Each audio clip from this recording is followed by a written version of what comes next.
Hello everyone, कैसे हैं आप सब। एक बार पुनः शिव कोचिंग क्लासेस पर स्वागत है। यदि 12th क्लास में है, वीडियो को लास्ट तक देखना बच्चों। एमपी बोर्ड के सभी बच्चे, काफी महत्वपूर्ण है आज का ये वीडियो, क्योंकि अब आपके पास केवल और केवल 1 महीने का समय है। मैं मात्र 30 दिन ही समझता हूं, और इस 30 दिन में अब यदि आप थोड़ा सा भी समय इधर उधर किए तो मैं गारंटेड कहता हूं कि फिर पछतावा के अलावा कुछ नहीं रह जाएगा बच्चों। अब आपके पास जो अनमोल समय है, जो ये महत्वपूर्ण कीमती समय है, उस समय का सदुपयोग करें।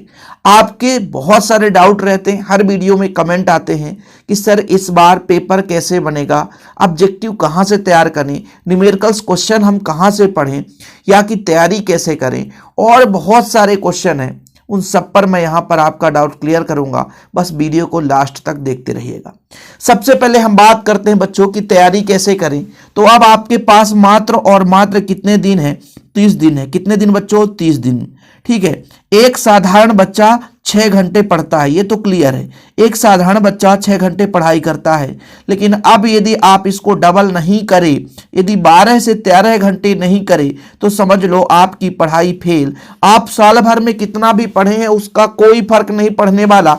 अब बच्चों, अब फर्क जो पड़ेगा ये इन समय पर, अब आप कितना समय दे पा रहे हैं। ये 12 से 13 घंटे आपको डेली रूटीन में पढ़ाई करना है। डेली रूटीन में 13 घंटे का मतलब ये हुआ कि आप जो बड़े सब्जेक्ट हैं, चाहे आपका फिजिक्स हो, चाहे आप केमिस्ट्री हो, चाहे आपका बायोलॉजी हो या मैथ हो, इन पे आपको मिनिमम जो समय देना है 2 घंटे 30 मिनट। 2 घंटे 30 मिनट मिनिमम की बात कर रहा हूं, मैक्सिमम आपके पास जितना हो चलेगा।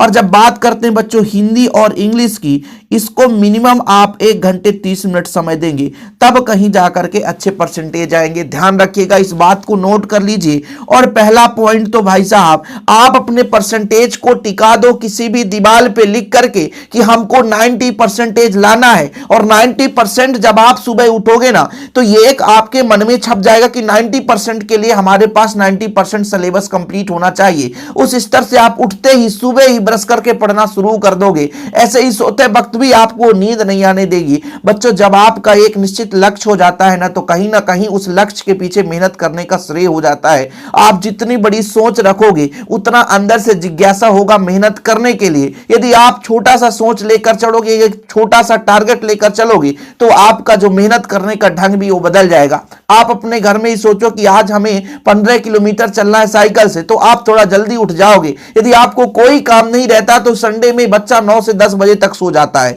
इसके पीछे रीजन यही है कि आपके पास कोई टास्क ना होना। तो टास्क बना करके दीवार पे लटका दो। 1 महीने के लिए आप सुबह शाम उसको देखो। गारंटेड मैं कहता हूं कि आप शाम भी 1 घंटे ज्यादा पढ़ोगे, सुबह भी जल्दी उठ करके टाइम वेस्ट किए बिना पढ़ाई शुरू कर दोगे। इस बार जो पेपर बनने वाला है बच्चों, वो हम 100% कहते हैं ये कठिन पेपर बनने वाला है। जो आप सोच रहे थे कि पहले कभी सरल पेपर आता था, तो बिल्कुल नहीं, ये कठिन पेपर ही आपका आएगा। अभी एमपी बोर्ड में बताता हूं, एमपी बोर्ड में अभी आपका प्री बोर्ड स्टार्ट होने वाला है। वो प्री बोर्ड का नाम थोड़ा सा बदल दिया गया है कि अभ्यास प्रश्न पत्र दिया जाएगा, उसी को सॉल्व कराया जाएगा। अब उसमें ही आप देख लेना, पिछले साल का 4 सेट आप प्री बोर्ड देख लेना। इतना टफेस्ट क्वेश्चन आए थे बच्चों की अधिकांश बच्चे तो फेल हो गए थे। अभी आपका हाफ ईयरली हुआ है तो 30% 35% बच्चे पास हुए हैं, 65% बच्चे फेल हो रहे हैं। और मैं गारंटेड कहता हूं कि जो बच्चे बैठे हुए हैं कि भाई पेपर वायरल होगा, यूट्यूब पे लगभग आपको यदि हिंदी का पेपर सर्च करोगे तो लगभग 1000 पेपर मिल जाएंगे बोर्ड एग्जाम टाइम में। और उस 1000 पेपर को आप पढ़ते पढ़ते मर जाओगे, लेकिन उसको सॉल्व नहीं कर पाओगे। इससे अच्छा कि बेहतर टॉपिक बाय टॉपिक पढ़ते चले। हम आप लोगों को सॉल्यूशन के साथ वीडियोस लेक्चर देते हैं, उसको पढ़ते चलें। बीच बीच में क्वेश्चन भी दे रहे हैं। आप चैनल को बच्चों एक बार 1 महीने के लिए फॉलो कर लो। मैं नहीं कहता हूं कि पूरे साल अनसब्सक्राइब कर देना, लेकिन ये फरवरी तक आप सब्सक्राइब करके रखो और पढ़ के जाना। मैं जानता हूं कि वैसे भी पढ़ने के बाद कोई नहीं देखेगा, लेकिन बच्चों आप लोगों के लिए इसीलिए कहता हूं कि भाई साहब 1 महीना आप डेली जो भी मैं वीडियोस लेक्चर देता हूं उसको आप बिल्कुल पढ़ते चलें। और ध्यान रखना है इस चीज को, जो आप सोच रहे हो ना सरल प्रश्न, मात्र 30% सरल आएंगे। और मीडियम की बात ही छोड़ो, कठिन क्वेश्चन आएंगे हर वर्ष। जो ऑब्जेक्टिव पहले क्या होता था बच्चों की 7 से 8 साल यदि आप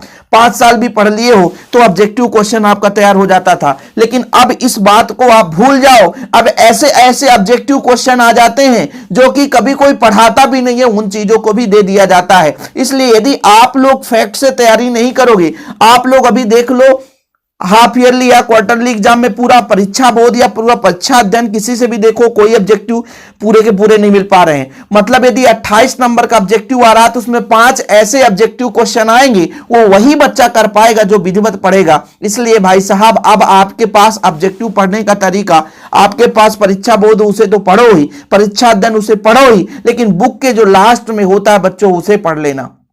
बुक के लास्ट में ध्यान रखिएगा, बुक के जो लास्ट में है उसे बिल्कुल पढ़ते जाएं, नहीं तो बाद में आप सोचो केवल परीक्षा देने परीक्षा बोध से। मैं कहता हूं आप किसी भी सैंपल पेपर की बात करो, किसी भी मॉडल पेपर की बात करो, किसी भी गाइड कुंजी किसी की भी बात करो, मात्र यदि 28 नंबर का ऑब्जेक्टिव हो तो उसमें से 20 नंबर फंस सकता है, बाकी 8 नंबर ऑब्जेक्टिव नहीं फंसेंगे। कभी कभी तो बच्चों आधे आधे ऑब्जेक्टिव क्वेश्चन नहीं फंसते हैं, और वो किससे बनता है? जो विधिवत तैयारी करता है। तो इसीलिए तो मैं कहता हूं कि अभी मात्र आपके पास भाई 1 महीना समय बचा है, इतने में भी आप यदि समय का सदुपयोग नहीं करोगे तो आप गारंटेड लिख के ले लो, जब रिजल्ट आएगा तो आपको लगेगा उस टाइम पे कि सर हम बहुत बड़ी गलती कर रहे थे, जब हमें पढ़ने का वक्त था। तो आप YouTube पे 1 घंटे पेपर ढूंढते हो और उसको ना ढूंढकर भाई जो क्वेश्चन दिया जाए उतना तैयार करते चलो, आपके पास सारा मटेरियल है, आप उसको देख करके पढ़ाई करते चलो। बच्चों यहां पर सबसे बड़ा क्वेश्चन आता है फिजिक्स केमिस्ट्री में, न्यूमेरिकल्स क्वेश्चन कहां से आएंगे और हम किस प्रकार से तैयारी करें।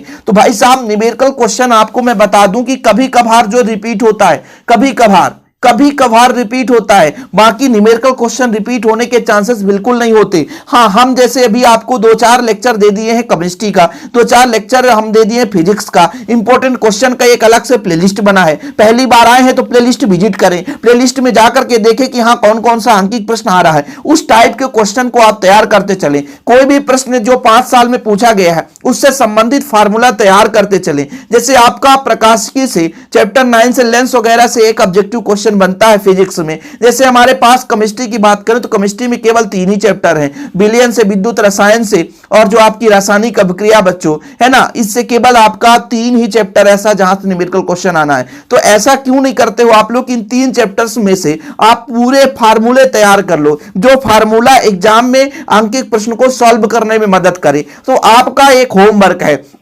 अभी मैं कह रहा हूं कि केमिस्ट्री हो सकेगा तो मैं भी आपके लिए वीडियो ला दूंगा, जो आपका विलयन है, विद्युत रसायन है और जो रासायनिक अभिक्रिया है बच्चों, रासायनिक बलगतकी जिसे बोलते हैं, यहां से जो आपके ऑब्जेक्टिव क्वेश्चन पूछे जाते हैं उसके जितने भी महत्वपूर्ण सूत्र है उसको मैं तैयार करा दूंगा, उतना तैयार कर लेना। बाकी आंकिक क्वेश्चन कोई कितना भी बड़ा टीचर हो गारंटी ले ले कि बच्चों यहीं से आएगा, तो मैं नहीं मान सकता, क्योंकि कभी कभी ऐसे भी प्रश्न आ जाते हैं जो कि ना तो परीक्षा बोध, ना परीक्षा अध्ययन, ना नवोदय की बुक, ना एनसीईआरटी की बुक में रहती है। इसलिए आप लोग बिल्कुल परेशान ना हो, हल करें लेकिन उसका फार्मूला तैयार करते चलें। न्यूमेरिकल क्वेश्चन मैं आपको 100% कहता हूं भाई साहब कि जो आप पढ़ के जाओगे तो बहुत कम चांसेस रहता है, लेकिन जो मेथड मैं करा रहा हूं उससे सिमिलर क्वेश्चन आने के चांसेस रहते हैं। हमेशा जब हम नोट्स प्रोवाइड करते हैं तो बच्चे कहते हैं सर आपके न्यूमेरिकल्स कम रहता है। न्यूमेरिकल्स कम रहने का कारण यही है कि हर वर्ष न्यूमेरिकल्स दूसरा आता है, आप पता चला उतना ही पढ़ लो तो काम खत्म हो जाएगा आपका। इसलिए बच्चों न्यूमेरिकल्स के लिए आपको हर चैप्टर, जैसे फिजिक्स में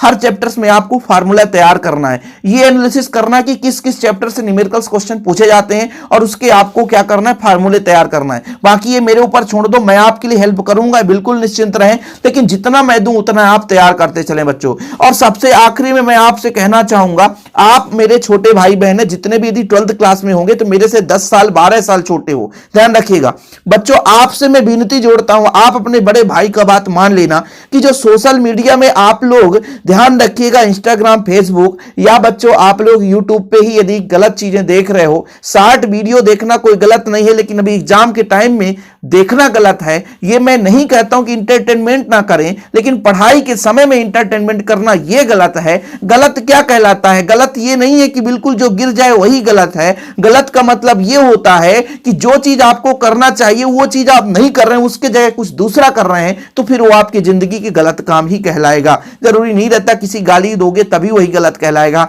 नशा करोगे तभी गलत कहलाएगा। एक गलत रास्ते का तात्पर्य है कि जिस रास्ते पे आपको चलना उस रास्ते में न चल करके दूसरे रास्ते पर चल रहे वही आपका गलत है। भाई साहब, आप आज एक महीने यदि मेहनत नहीं करोगे तो फिर आप जिंदगी भर एक उदाहरण नहीं दे सकते हो कि हमने इस तरीके से पढ़ाई करके इतना परसेंटेज लाया था। आप यदि आज स्कूल पे टॉप करोगे तो लाइफ टाइम याद रहेगा कि हमने अपने गांव में इस स्कूल में 25 बच्चे से या 50 बच्चे से 100 बच्चों में से सबसे सर्वश्रेष्ठ एक महीने में इतना मेहनत किया कि सबसे अच्छा नंबर लाया। मैथ में हमने 98 लाया, केमिस्ट्री में हमने 88 लाया। जो भी आपका उदाहरण बनेगा वो एक महीने की ताकत और एक महीने की मेहनत से बनेगा। तो क्यों ना भैया इस अनमोल समय को अच्छे तरीके से उपयोग करके झोंक दे अपने जीवन में कि हमारा जीवन ही ऐसा बन जाए कि हमेशा के लिए उदाहरण बन जाए। बच्चों, बस आप लोगों को मोटिवेट करने का तात्पर्य यही है कि रिजल्ट आपका बनेगा, भविष्य आपका सुधरेगा। हम जैसे टीचर तो एक मार्गदर्शक हैं जो कि उसी सड़क पर रह जाएंगे, लेकिन आप सड़क से चढ़ करके आप अपनी मंजिल तक पहुंच जाओगे। तो अब एक सड़क की भांति बस आप एक राहगीर हो, मोटिवेट होकर के इतना आगे मेहनत करो, इतना पढ़ो कि वास्तविक रूप से पीछे आने वाला व्यक्ति जो है वो आपको याद करे कि वास्तविक इसमें से कोई गया है। तो भाई साहब, आप अपने जूनियर्स के लिए उदाहरण तभी बनोगे जब बचे हुए समय का सदुपयोग करोगे।